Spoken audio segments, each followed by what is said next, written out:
أعوذ بالله من الشيطان الرجيم. بسم الله الرحمن الرحيم. الرحمن علم القرآن خلق الإنسان علمه البيان.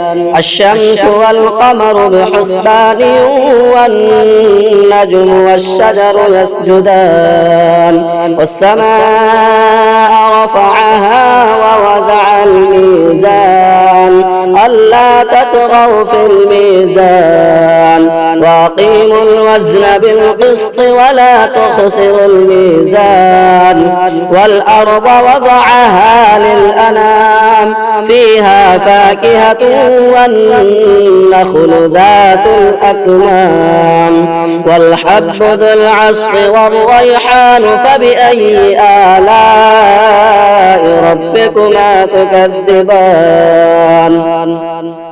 خلق الإنسان من صلصال كالفخار وخلق الجان من مارج من نار فبأي آلاء ربكما تكذبان. رب المشرقين ورب المغربين فبأي آلاء ربكما تكذبان. مرج البحرين يلتقيان بينهما برزخ لا يبغيان فبأي آلاء ربكما تكذبان. يخرج منهما اللؤلؤ والمرجان فبأي آلاء ربكما تكذبان. وله الجوار المنشآت في البحر كالأعلام فبأي آلاء ربكما تكذبان. كل من عليها فان ويبقى وجه ربك ذو الجلال والإكرام فبأي آلاء ربكما تكذبان. يسأله من في السماوات والأرض كل يوم هو في شأن فبأي آلاء ربكما تكذبان.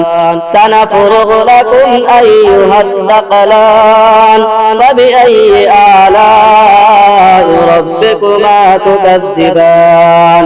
يا معشر الجن والإنس إن استطعتم أن تنفذوا من أقطار السماوات والأرض فانفذوا لا تنفذون إلا بسلطان فبأي آلاء ربكما تكذبان.